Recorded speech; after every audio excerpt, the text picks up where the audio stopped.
La Comisión Especial de Sobresueldos recibió un mandato del seno legislativo y precisamente ese mandato se le dio fiel cumplimiento. Se nos determinó que hiciéramos una investigación en el modus operandi, en la manera de operar en estos gobiernos anteriores en el uso de los sobresueldos, ¿sí?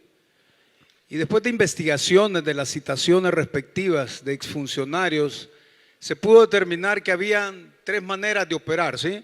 Esto hay que dejarlo sumamente claro, porque a veces se ubica nada más como una nivelación salarial. Podemos hablar de nivelación salarial cuando hablamos del órgano ejecutivo, ¿sí? Venía el presidente, agarraba fondos y le daba sobresueldos a sus ministros en esos gobiernos. Entonces ahí podemos decir de que había una nivelación salarial. ¿Era ilegal? Sí, porque ya hay una ley de salarios que determina cuánto debe ganar cada funcionario. Entonces, si hay una ley, la ley debe de cumplirse, no generar un fraude de ley para poder nivelar un salario. En todo caso hubieran modificado la ley, pero se daban los sobresueldos, entonces había una violación. Pero en donde se vuelve más grave, óigalo bien, es cuando los sobresueldos eran utilizados para lograr impunidad. Entonces venía el gobierno de ese momento y le daba un sobresueldo a la Sala de lo Constitucional. Bueno, ya los magistrados ganan lo suficiente, ahí no había nivelación salarial y también un órgano dándole dinero a otro órgano, ¿sí? El Ejecutivo dándole dinero especialmente a algunos magistrados de la Sala de lo Constitucional. ¿Por qué era esto? Porque estaban comprando impunidad, así sencillamente. Aquí no se puede pretender que había nivelación salarial, aquí había compra de impunidad, manejaban a la sala para que determinara la constitucionalidad o inconstitucionalidad de algo. Imagínense ustedes la compra de impunidad proveniente del dinero del pueblo, usada para generar precisamente esa impunidad. El mismo caso era la del fiscal general de la República. Los fiscales de esos gobiernos, vinculados a esos gobiernos, recibían sobresueldos, hasta $10,000 de sobresueldo. Ya la fiscalía tiene su presupuesto, ya el fiscal tiene su salario, sin embargo compraban impunidad. Y el otro modus operandi que pudimos determinar en la comisión es precisamente la que aplicaba a esas asambleas legislativas vinculadas a esos gobiernos. Entonces ahí estamos hablando de otra cosa, no se compraba impunidad, sino que se compraba votos. Hoy por hoy, aquí en la Asamblea, los votos los hacemos los diputados, o los debemos de hacer porque algunos no lo hacen, en representación de la manifestación de la voluntad soberana. O sea, votamos por el pueblo salvadoreño, pero en esos gobiernos, o en esos desgobiernos debemos de decir, el voto era comprado. Entonces venían los grupos de poder y mandaban esos maletines negros, jugosos, con dinero del pueblo, para comprar los votos. Entonces cuando los diputados votaban por una iniciativa, lo hacían por el dinero que se les había pagado.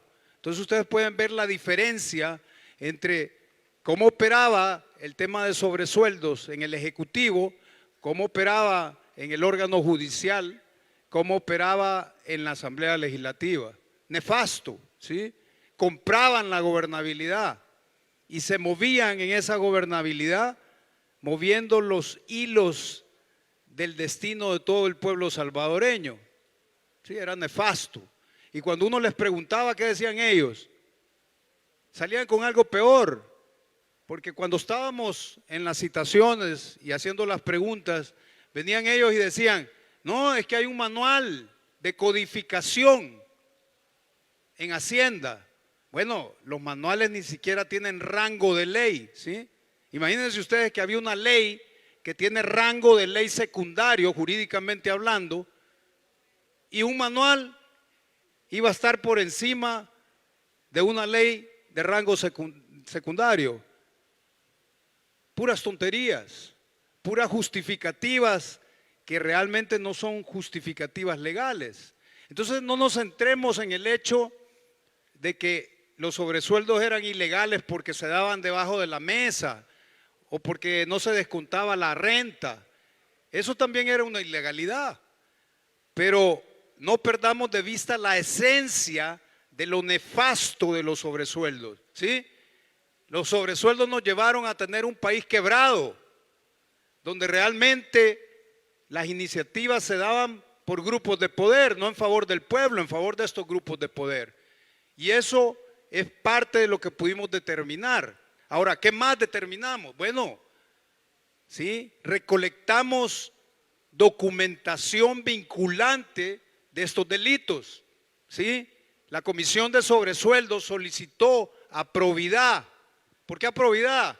Porque todos nosotros, por ejemplo, como diputados, hacemos una entrada, ¿sí? Determinamos qué clase de bienes tenemos y qué clase de ingresos tenemos. Y cuando salimos, hacemos otra declaración.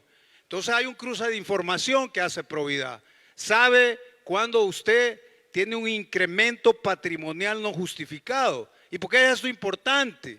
Ah, bueno, porque entonces dice la clase de dinero que usted no ha justificado legalmente. Entonces estos funcionarios tenían incrementos patrimoniales no justificados. Y la certificación de probidad, porque es importante, porque goza de fe pública. Entonces, cuando nosotros la agregamos a la documentación presentada allá en agosto del 2021, porque hay que dejar claro que esta comisión presentó las respectivas denuncias en la Fiscalía con los documentos agregados, como las certificaciones de probidad, que son documentos probatorios.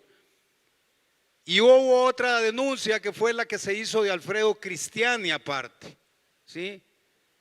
Se recolectó documentación aparte de este señor que ahora es prófugo, gracias a que precisamente esos elementos fueron sumados a la investigación y a la resolución en contra de ese exmandatario, y precisamente se le incautaron bienes por ciertas sumas vinculadas a todas estas cantidades de incremento patrimonial.